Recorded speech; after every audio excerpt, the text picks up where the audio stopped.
వాస్తవంగా ప్రభుత్వం ఇంత తొందరగా ఈ నిర్ణయం తీసుకుంటుందని అనుకోలేదు.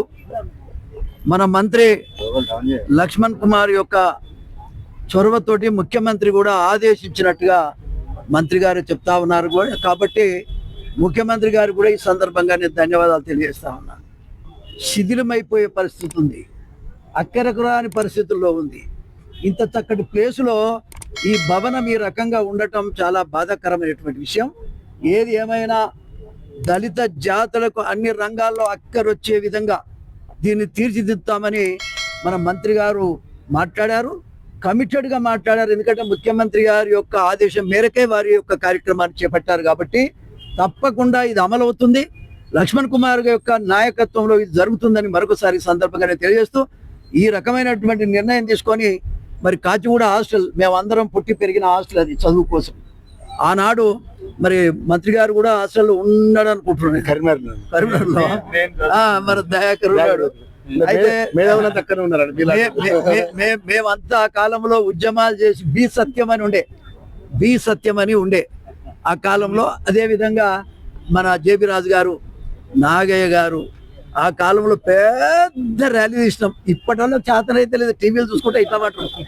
కాబట్టి మేమంతా రోడ్ల మీద ఉండి కొట్లాడితే ఆనాడు జగ్జీవన్ రామ్ గారు ఏంటి అలరి అని చెప్పేసి ఇదంతా గమనించి ఆయన వెంటనే ఆర్డర్ ఇప్పిన విషయాన్ని కూడా ఈ సందర్భంగా నేను తెలియజేస్తా ఉన్నా. ఏది ఏమైనా ఆ హాస్టల్ను కూడా శిథిలావస్థలో ఉంది. దాన్ని బాగు చేయడం కోసం మంత్రి గారు ఇలా కంకణం కట్టుకొని అక్కడ కూడా విజిట్ చేస్తూ ఉన్నారు. మన దళిత జాత బిడ్డలంతా ఇక్కడికి వచ్చి ఈ కార్యక్రమాన్ని చూడటమే కాదు, రాబోయే కాలంలో ఎవరికి దోచిన సలహాలు వాళ్ళు ఇవ్వండి. ప్రభుత్వం తప్పకుండా అది అమలుపరిచేటువంటి పరిస్థితిలో మంత్రి గారు ఉన్నారు. కాబట్టి మంత్రి గారు విజిట్ చేయటం, దాన్ని వెంటనే పూర్తి చేస్తామని చెప్పడం మరి అందరి తరఫున మంత్రివర్యులు అడ్లూరు లక్ష్మణ్ కుమార్ గారు ముఖ్యమంత్రి గారి ఆదేశంతో సందర్శనకు ఇక్కడికి రావడం జరిగింది. గౌరవ ముత్తుపల్లి గారితో పాటు నేను కూడా ఇక్కడికి రావడం జరిగింది. చాలా మంది మిత్రులు ఇక్కడికి వచ్చిండ్రు. ఇది మా అందరి బాధ్యత. అధికారులు కూడా ఇంతకుముందు కొన్ని విషయాలు చెప్పిండ్రు.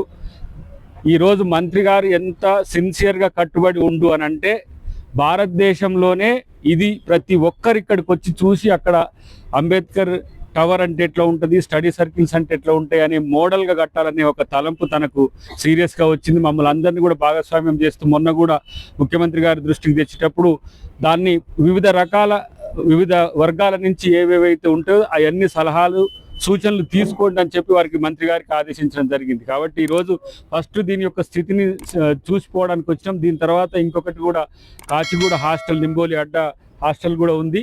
దానికి సంబంధించి కూడా మంత్రి గారు దాన్ని కూడా ఏ విధంగా మన బడుగు బలహీన వర్గాలకు అందే విధంగా చేయాలని ఒక ఆలోచన ఉన్నాడు. కాబట్టి ఈ ప్రభుత్వం పేదలకు ఒకవైపు, బడుగు బలహీన వర్గాలకు, ఎస్సీలకు, ఎస్టీలకు, బీసీలకు ఏ విధంగా చేయాలనే ఆలోచనతో ముఖ్యమంత్రి గారు ఉన్నారు. కాబట్టి ఇలా ఆ వర్గాల నుంచి ఎదిగి వచ్చిన నాయకుడిని ఈరోజు మనకు మంత్రి చేసిన పరిస్థితి. డెఫినెట్గా ఒక స్టాండర్డ్ ఫార్మేట్లో అత్యాధునికమైన వసతులతో ప్రతి ఒక్కరు ఇక్కడ చదువుకున్న వాళ్ళు, సివిల్స్ నుంచి గ్రూప్స్ నుంచి మొదలు పెడితే ప్రతి ఒక్క ఉద్యోగం హైదరాబాద్ నుంచి వచ్చేటట్టుగా నాణ్యమైన స్టాఫ్ను కూడా, లెక్చరర్స్ని కూడా, ప్రొఫెసర్స్ని కూడా ఇక్కడ రిక్రూట్ చేసుకోవాలని ఒక ఆలోచన మంత్రి గారికి వచ్చింది. అంటే చదువుల్లో మనం ఈరోజు ఏపీ స్టడీ సర్కిల్ ఉన్నప్పుడు ఒక తీరుగుండే, తెలంగాణ స్టడీ సర్కిల్గా మారినాక ఇంకో తీరుగుండే, ఇప్పుడు మనం పెట్టబోయే స్టాఫ్తో ఎప్పుడు కూడా హైదరాబాద్ టాప్ ర్యాంకులో ఉండేటట్టుగా చేయాలనే తలంపు ముఖ్యమంత్రి గారికి ఉంది. ఆ కర్తవ్య నిర్వహణలో మంత్రి గారి యొక్క డెడికేషన్ మీకు చూడండి. ఒక అతి తొందరలోనే మీకు చార్ట్స్ కూడా, మీరు అడిగిన ఏవైతే డేట్స్ కూడా ఇచ్చే ప్రయత్నం చేస్తారు. ఈరోజు ప్రజాపాలన గౌరవ ముఖ్యమంత్రి రేవంత్ రెడ్డి గారి నేతృత్వం లోపల సోషల్ వెల్ఫేర్ మినిస్టర్గా మన తెలంగాణ రాష్ట్ర ప్రభుత్వం ద్వారా హైదరాబాద్ మహానగరంలో ఉన్నటువంటి డాక్టర్ బిఆర్ అంబేద్కర్ గారి యొక్క ఒక మహానాయకుడి యొక్క భవనాన్ని పరిశీలించాలని చెప్పి మన ప్రత్యేకంగా ముఖ్యమంత్రి గారితో ఇక్కడ ఉన్నటువంటి ఏదైతే భవనం యొక్క పరిస్థితిని బట్టి, భవనం ఏ స్థాయిలో ఉన్నది, ఈ భవనాన్ని డాక్టర్ బిఆర్ అంబేద్కర్ భవనాన్ని గత ప్రభుత్వంలో ఉన్న పెద్దలు ఎవరైతే మేమే రాజులం, మేమే మంత్రుల ప్రభుత్వాన్ని పరిపాలించి 2014 నుంచి 18, 23 వరకు రాజ్యాన్ని మేమే చేసినటువంటి మాజీ ముఖ్యమంత్రి కేసీఆర్ కానీ ఆ ప్రభుత్వం కానీ ఏ విధంగా నమ్మించి నిర్లక్ష్యం చేసి ఒక రాజ్యాంగ నిర్మాత అంబేద్కర్ గారి యొక్క భవనాన్ని విషయంలో పట్ల పునాది రాయి వేసి ఆ పునాది రాయితో మేము 14 అంతస్తులు 15 అంతస్తులు అని చెప్పేసి భవనాన్ని కడతాం, ఇక్కడ గొప్పగా తెలంగాణ రాష్ట్ర దళిత వర్గానికి అన్ని వర్గాలకు మేలు చేస్తామని మాట్లాడి పునాది రాయి వేసి ఈ రోజు వరకు పట్టించుకోలేని పరిస్థితుల పట్ల మన ప్రత్యేకంగా సోషల్ వెల్ఫేర్ మినిస్టర్గా నా బాధ్యత వర్గాలకి వెళ్ళి వచ్చిన వాడిగా మన గౌరవ ముఖ్యమంత్రి గారు రేవంత్ రెడ్డి గారి నేతృత్వంలో పట్ల మా ఈ యొక్క భవనాన్ని గొప్పగా దేశంలో ఒక గొప్ప భవనానిగా ఇక్కడ అన్ని వర్గాల ప్రజలకు డాక్టర్ బిఆర్ అంబేద్కర్ గారి యొక్క ఏదైతే ఆలోచనని భవిష్యత్ తరాలకు అందించే విధంగా భవనాన్ని పునర్నిర్మాణం చేయాలని చెప్పి సంకల్పంతో హైదరాబాద్లో ఉన్నటువంటి మా కుల సంఘ మా దళిత సంఘ పెద్దలకు అదేవిధంగా మా ఎమ్మెల్సీ దయాకర్ అన్న గారు కానీ మా పెద్దలు నరసింహన్ గారికి కానీ చాలా మంది సంఘాలకు నేను మా శాఖ నుంచి ఫోన్ ద్వారా చెప్పి అన్నా నేను మరి ఆ శాఖ మంత్రిగా ఆ యొక్క భవనాన్ని నేను స్వయంగా వెళ్ళి చూడడం జరుగుతుందని చెప్పేస్తే ఈరోజు వందలాది మంది మా దళిత కుటుంబ సభ్యులు వివిధ వర్గాలకు సంబంధించినటువంటి దళిత సంఘ ప్రతినిధులు సంఘ పెద్దలు ఈరోజు అంబేద్కర్ గారి యొక్క ఆశ వారి యొక్క ఆలోచన పరంగానే తెలంగాణ రాష్ట్రాన్ని ఏర్పరచుకున్నాం. ఆ గొప్ప మహనీయుడు చేయాలంటే నాలాంటి సామాన్యమైన వ్యక్తి కూడా ఈరోజు రాష్ట్ర క్యాబినెట్లో మంత్రిగా ఉన్నాడు. వారు పెట్టిన భిక్ష అంబేద్కర్ గారు పెట్టిన భిక్షతో ఈరోజు నేను కానీ గౌరవ పెద్ద నరసింహులు గారు కానీ మా దయాకర్ అన్న గారు ఇక్కడ అందరం కూడా వివిధ హోదాలో ఉన్నాం.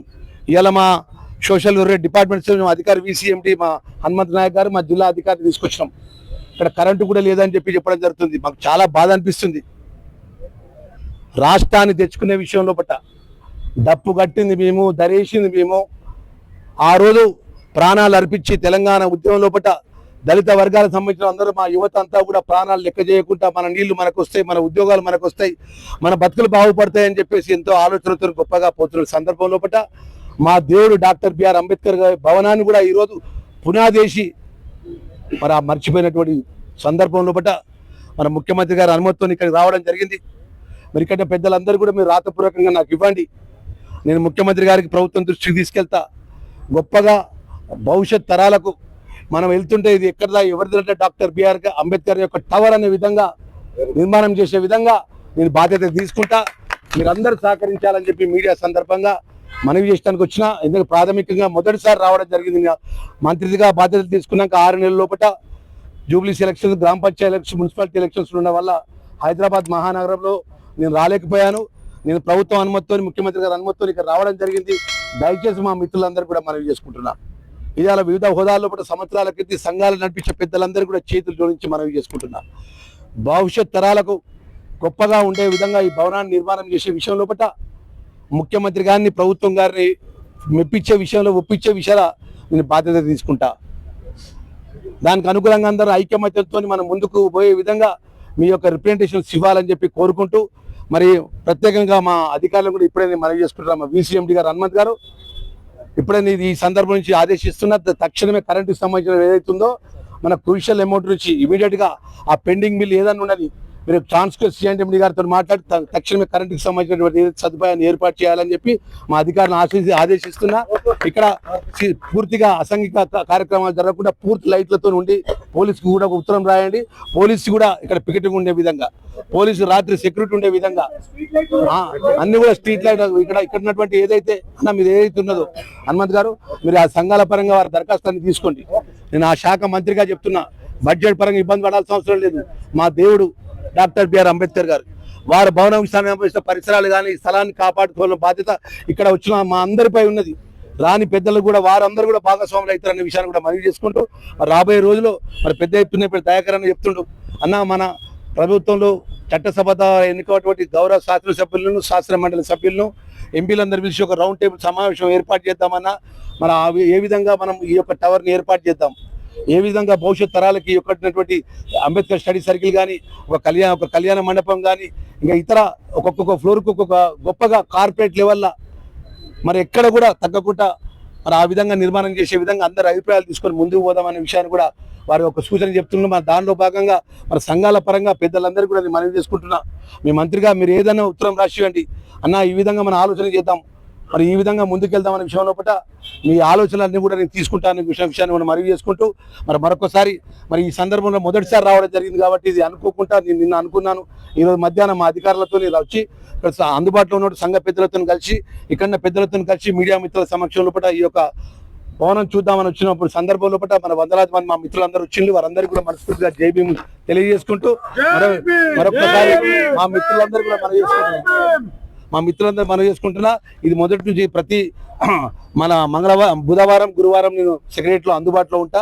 మీరు ఎవరు చెప్పినా కూడా మీ సూచనలు మీ అభిప్రాయం కూడా నేను సేకరిస్తా, అది ప్రభుత్వానికి తెలియజేస్తా అన్న విషయాన్ని కూడా మనవి చేసుకుంటూ, మరి ఇప్పుడు మా దయాకర్ అన్న కూడా 2 నిమిషాలు మాట్లాడాలని మనం చేసుకుంటాం. ఇప్పుడు ఈ రోజన్న మా మీడియా మిత్రుల ద్వారా మనవి చేస్తున్నాం. రాష్ట్ర సోషల్ వెల్ఫేర్ మినిస్టర్గా నేను బాధ్యత తీసుకుంటా అని చెప్పి మేము మీ ముందు ప్రకటిస్తాను. ఎన్ని రోజులలో చేస్తాం, ఏ విధంగా చేస్తాం, ఎంత గొప్పగా చేస్తాము, భవిష్యత్ తరాలకు ఏ విధంగా ఉపయోగపడే విధంగా చేస్తామనే విషయాన్ని అధికార పరంగా బడ్జెట్తో సహా ప్రకటిస్తామనే విషయాన్ని మీ సందర్భంగా తెలియజేసుకుంటూ కొంచెం సమయం ఇవ్వండి. మొదటిసారి రావడం జరిగింది తెలుసుకుని మా దయాకర్ అన్న గారు వారి యొక్క అభిప్రాయం చెప్పాలని. హాయ్, హలో, నమస్తే. నేను మీ సంగం మహేష్. చూశారుగా మన ఛానల్. లైక్ చేయండి, షేర్ చేయండి, మరియు మీరు సబ్స్క్రైబ్ చేసుకోకపోతే వెంటనే సబ్స్క్రైబ్ చేసుకోండి. మీరు ఏమైనా తెలియజేయాలంటూ కామెంట్లో తెలియజేయండి.